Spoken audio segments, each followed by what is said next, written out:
Hello there. Welcome to Just the Dis. My name is Brian. We talk about Blu-rays here.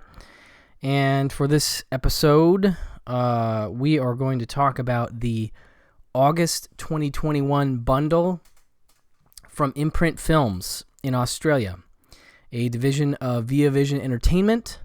I am a big fan of Imprint Films. If you look back on the channel, you can see I've covered the majority of their releases since they started, outside of maybe the original package or two. But lately I am trying to cover them as much as I can and as often as I can. And I'm really enjoying not only the work that they're doing in terms of the releases, but the films that they're choosing to put out.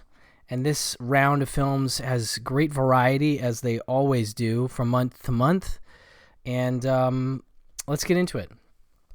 I'll start with my favorite of the bunch, Drugstore Cowboy. Now, it's a little nebulous to me in some ways when I'm talking about what's a Blu-ray debut. This has like some kind of maybe not totally legit looking import. I want to say it's from Spain maybe, but I don't know. I'm going to call this a debut more or less. As it seems more official, but a lot of these are quasi Blu-ray debuts, and that's another thing I kind of love about Imprint is they're leading the charge in terms of trying to bring new stuff out on disc, and I love that. And okay, so this is from 1989, directed by Gus Van Sant, who I am definitely a fan of, although I cannot say that I love every film he's ever made. I'm kind of hit or miss with him, but this one in particular might be my favorite of his, and it is really something special. I love the very brief synopses you get on the back of an Imprint Films Blu-ray, and the back of this one says, an addicted husband and wife team and a younger couple of thieves resort to robbing drugstores to stay high. The foursome skillfully skirt the law until the day their luck begins to change. And that does sum up the movie. Matt Dillon and Kelly Lynch are a couple, and it's based on a novel by one, let's see here. Oh shoot, they don't list the novelist's name. I'm blanking on it right now. I just listened to the commentary too. But anyway, it's a great ensemble piece because the other couple is played quite nicely by James LeGros and Heather Graham in one of her, well, not her first movie, but certainly one of her breakouts. One of the things that comes up in one of the features on this disc is that she had wanted to be in movies like Heathers when she was starring in stuff like License to Drive, and her parents wouldn't let her do that. So when she turned 18, this is the first movie that she made, and I think that's a very bold choice, and she's very good in the film. But, Matt Dillon is really the standout. He's one of my favorites for sure, and he plays this very interestingly superstitious drug addict and drug thief, and he has lots of little things that he wants to avoid in order to not get hexed, as he puts it. And one of them is putting a hat on a bed is an absolute no-no. That's like one of the worst hexes you can ever do. And there's actually a really interesting story in the commentary with Matt Dillon and Gus Van Sant. Now, my favorite features on this, you can see here, it ports over the audio commentary with Gus Van Sant and Matt Dillon and the making of documentary from 1999, both of which are, along with the visual essay, are probably my favorite features on this Blu-ray. And yeah, they're old, but they're still really good. But I think the commentary, Gus Van Sant actually kind of goes into the origins of the hat on the bed and where that comes from and stuff like that. And so there's lots of little tidbits there. But the making of is great. It's, almost like a half an hour, not quite daily diary kind of thing, but Gus Van Sant talking to camera, showing like the difficulties of making the film on a day-to-day basis. And it's really solid to see, that I love that sort of on-set footage at the time. It's always really enlightening and kind of cool to see, some of your favorite scenes being shot, to hear an actor deliver a line that you love from the movie from a camera, like a B-roll camera, is kind of neat for me. So anyway, it's a downbeat movie. It's a not particularly upbeat movie, although it is darkly comedic. And one of the things that is interesting about it is that it has James Remar as like the, cop who is sort of always going after Bob, that's Matt Dillon, and his gang. And so, I don't know, Remar as a cop to me, I've always found pretty amusing for whatever reason. I just think that's kind of funny because he's played a lot of crooks in his day. But anyway, I am definitely a big fan of this, and this release is very solid. I noticed it is Lionsgate is one of the producers, so I wonder if Lionsgate would ever put it out. It doesn't really seem to fit with the genre stuff they've been putting out as far as their Vestron video line, so maybe it would be something else if it came out in the States. But again, I think I've said this before, but all my experience with Imprint films is that their stuff is region free, and I've had no problems playing their discs on my region A US player, and this is no exception. So that's Drugstore Cowboy. I'll start with that one, and then we'll go to another of my favorite releases of the month, and that's The Straight Story, David Lynch's film from 1999. Oh, and I should show you, I always love to show here's the cover of Drugstore Cowboy and different artwork, and then inside they typically do a 2-panel just artwork there. There's the disc, and of course the year of the film and the number of the disc on the side, and I'll show you that for Straight Story as well. I was very excited. This is I want to say is a Blu-ray debut as well. Again, this one sort of has some kind of release in Spain somewhere, but very good looking print. It's Studio Canal doing the transfer, and they always seem to be doing good work. When I see the Studio Canal logo on the beginning of a disc, be it Kino Lorber or whoever, it usually means the transfer is going to look nice, and this one does.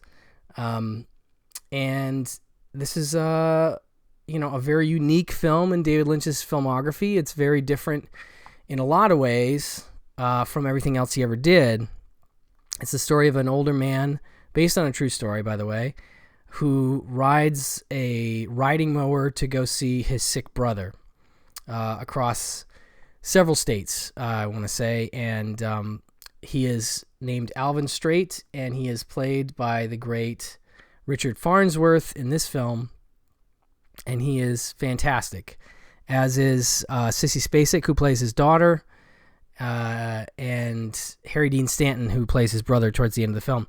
But a very emotional film, just a beautiful movie to look at, and there's a great visual essay in here. This includes a good commentary from film critic Peter Tungette. Let's see here. The Found Highway, The Lynchian Redemption of a Straight Story, a visual essay by Ian Mantgani, is probably my favorite other feature on here. And it's really interesting because right off the bat, he makes some cool visual comparisons between Blue Velvet and The Straight Story, and how they both open very similarly with, like someone getting, having an injury or an attack. In the case of Blue Velvet, it's the man having the stroke. In the case of Straight Story, it's Alvin, falling down on his kitchen floor. And then he goes step by step through the opening shots of both films, and it's very interesting how similar they are, and how Blue Velvet goes to a dark place in terms of suburbia and small town life, and Straight Story kind of goes the other way. And I think that's fascinating, as a sort of I never would have necessarily saw this as a counterpoint to Blue Velvet, and I don't think that's how Lynch intends it or anything like that, but I do think it's just an interesting similarity that for whatever reason I hadn't put together. And that's one of the reasons I like the visual essays. They have made a regular thing of them. In fact, I want to say most of the releases this month have a visual essay on them, and those are very enjoyable for me. I'll get to some more of those, but a great David Lynch film, and one that I know a lot of people are fans of. But this also includes a couple of the crew talking about the movie, as well as a score featurette and one other there. But a nice release for sure. If you're a fan of the straight story, it won't disappoint. Next up, we have one that definitely has been on Blu-ray. However, that disc is now out of print and pretty pricey. And that is, of course, Days of Heaven, Terrence Malick's film, his follow-up to The Great Badlands. And Paramount has been, I guess, not retracting, but the rights that were acquired by Criterion have been sort of dissipating. They've been going away, if you will. And so we're getting a new release from Paramount of this film, and now we have this one as well. So there's actually going to be a deluge of Days of Heaven releases. This is a pretty great release, It's got a nice commentary and interviews with the cast, cinematographers, not Nestor Almendros, who shot the movie, but interestingly, Haskell Wexler and Sam Shepard. But anyway, really nice Criterion. But this is not so bad. Like, this is a really solid release, actually. It has a nice interview with the editor of the film. That's about 20 minutes. And he tells some really great stories about the film. If you're not aware of what this film is, it's basically the story. It's set in the turn of the century, around 1910, and a Chicago steelworker played by Richard Gere has an altercation with his foreman, played by Stuart Margolin, by the way, and may kill him, may not. It's hard to know, but he flees Chicago and goes to Texas in the Panhandle with his girlfriend and his little sister, played by Brooke Adams and Linda Manns, who's just like absolutely the heart of this film. And I adore Linda Manns. Huge fan of her. One of the great naturalistic actors of all time, in my opinion. And so they go down there to work the wheat fields for this sort of stoic farmer played by Sam Shepard, playwright Sam Shepard. And, there's a love triangle, and it's just beautiful. It's a movie I thought at one point I'd heard was shot like almost exclusively at magic hour, which is, that last bit of daylight before the sun goes down, which is just like this perfectly even golden light. And I think I don't know that they shot the whole film there, but definitely a lot of it feels like that kind of light. It's just absolutely glorious. And anyway, so a really beautiful film. But what's intriguing and what comes out in this very short, relatively short 20-minute interview with the editor is how long a road it was to get to this movie in terms of what Malick's ideas for the script were originally. It was like wall-to-wall dialogue, and he was shooting this footage, and they were not exactly sure how to put it together. And when they were putting it together with the dialogue, it wasn't working for them. He and the editor,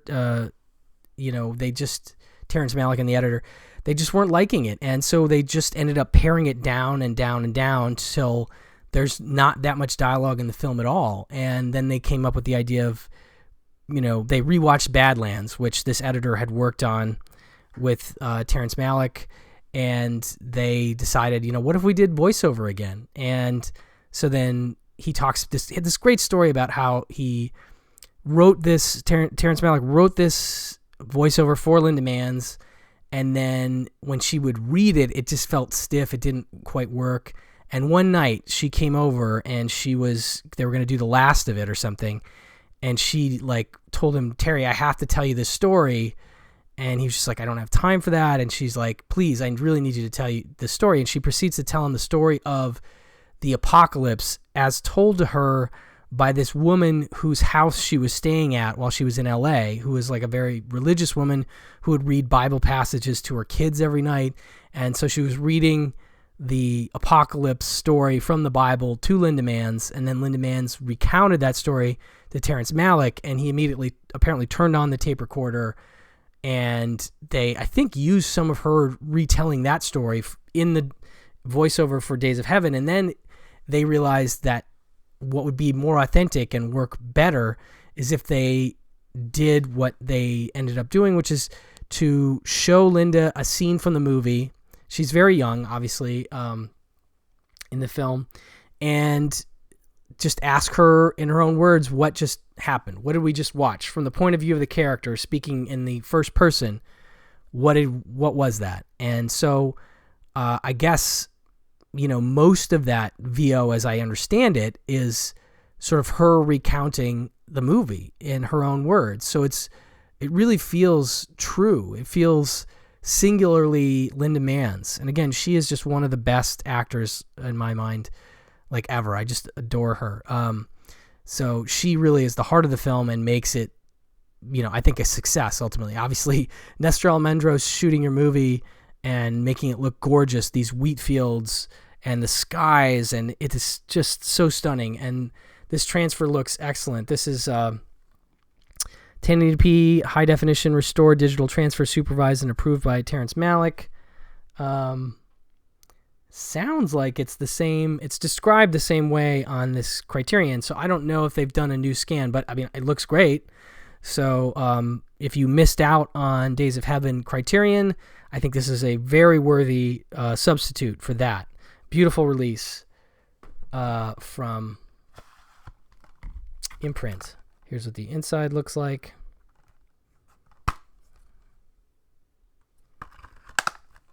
So that is Days of Heaven. Then we get into Double Jeopardy, an interesting choice from 1999. This is during a heavy period of thrillers in the 90s, and I feel like Ashley Judd was actually in several of them, like Kiss the Girls, I want to say, was like a couple years before. And I don't know if I gave this film a fully fair shake when it came out, and maybe it was because of the way that it was going to be part of this whole thriller cycle, where folks were seeing these movies all the time, and ultimately I just maybe burned out on them, and maybe burned out on Ashley Judd. I don't know. But nonetheless, I definitely enjoyed this film more this time. It's much more of a traditional noir story than I would have appreciated maybe at the time, even though I was getting into film noir at that moment. It is the story of a woman who is accused of killing her husband and ends up going to prison for it. And the ultimate sort of twist that, I mean, it's in the title of the movie, I gotta give that away a little bit, is that he is not dead. And so then she is trying to find him and find her son, who's sort of been taken away from her while she's been in prison. And so it's it's a really neat thriller on that level. And it feels like sort of a female spin on The Fugitive movie a little bit, and especially because they bring Tommy Lee Jones in to be her parole officer, who is very sympathetic to her plight. But Ashley Judd is great in this movie, and Bruce Greenwood is her husband, and he is such a great villain that I've almost never let him be thought of in my mind as not a villain, because he's so good in this film. But yeah, it's just got a lot of fun twists and turns. Again, very noirish. It goes, from coastal towns to New Orleans, and it's just got a lot happening for it. And it's directed by Bruce Beresford, a very prestigious director. But yeah, I don't think I appreciated it at the time. So this is the cover and the back. This has a very nice audio commentary by film historian Scott Harrison, and I like that very much. The making of Double Jeopardy is much more of a fluffy, kind of electronic press kit of the time kind of thing. But yeah, there's one great line in this movie, and it's like Tommy Lee Jones's character is, well, there's lots of great lines, but he's a former lawyer or law professor or something like that. But the idea is that you can't be charged or tried for the same crime twice. So you can kind of see where this is going. But yeah, like I said, I thought this was a neat choice. I think it's been a little bit forgotten. I think it's on Netflix right now if you want to watch it. But this transfer looks nice, and it's a nice release. Just a couple more of these. As Good as It Gets. Double Jeopardy, by the way, I think is a Blu-ray debut. I don't think there was a release prior. And As Good as It Gets, this had a Twilight Time Blu-ray release, but that's, I think, out of print at this point. This is a James L. Brooks film from 1997. And yeah, this definitely played differently for me now than in 97. I mean, the idea is you have three sort of disparate characters. You have a writer with OCD, pretty heavy OCD, who is, he's incredibly rude. He's bigoted. He's played by Jack Nicholson.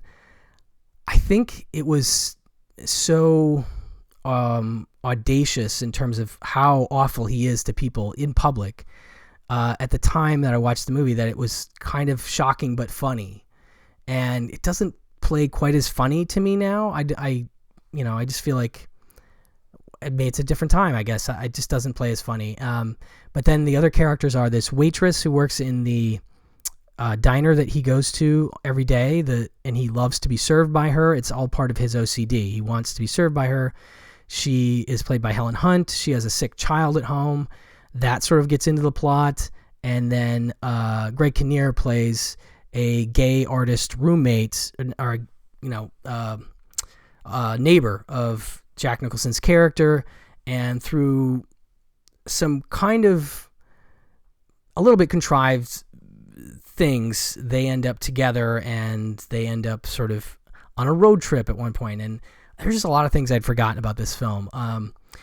But it's interesting, and I like James L. Brooks. I think he's got a really interesting voice and approach to comedy and character, and he's really unique. He does it very well. This has a commentary by James L. Brooks and Jack Nicholson, Helen Hunt, and Greg Kinnear. I think that's from the old DVD even.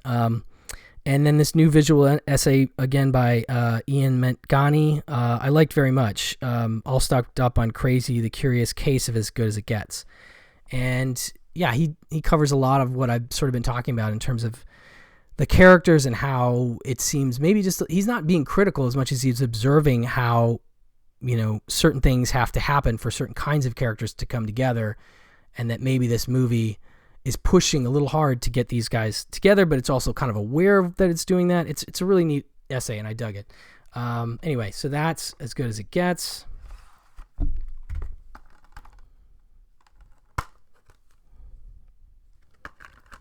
And last but not least, Chinese Box. This is also from 97. This is Wayne Wang, who great filmmaker who also did things like, I always think of Smoke and the Joy Luck Club and Blue in the Face, Chan is Missing, which I think just got announced for Criterion. Anyway, this one's interesting. It's the story of Hong Kong from New Year's Day to June 30th, 1997, when the British left their colony and turned it over to the People's Republic of China. So a very specific time and place. And the back says, Hong Kong, as the sun sets on the night of June 30th, 1997, three people reach their moment of self-discovery. And like this vital city, which has provided the setting for their personal dramas, they now face their separate destinies. And it is Jeremy Irons, Gong Li, Maggie Chung, and others. And definitely one I am curious about. I didn't get a chance to watch this one yet, honestly. But I do like Wayne Wang as a filmmaker quite a bit. He really made some interesting and authentic, also feeling dramas, and I totally dig him, and I dig this cast, and this includes a commentary by him and critic Roger Garcia, as well as his own home movies documentary and something called City of Hope, City of Fear, scoring the Chinese box, about the score of the film.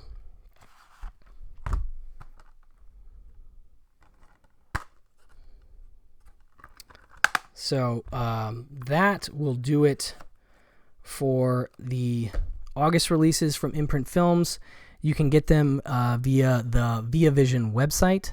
You can also get them mostly from Amazon US, and also you can get them from importcds.com. And I found that can be a good way to go get around the hefty price of shipping that does come with ordering from the Australia folks there. But they're doing some great releases, and I really just want to keep people aware of the fact that Imprint is making strides to continue to put out a lot of solid stuff. And they're doing about 6 releases a month or more in cases where they're putting out box sets. I've covered a couple of those. They've done some really nice box sets. They've got some good box sets coming soon, and I'm just very excited about them. So I just wanted to talk about them some more to you guys, and hopefully maybe push you in the direction of picking up 1 or 2 of their titles if they interest you. So thank you so much for watching, and I'll talk to you soon. Bye-bye.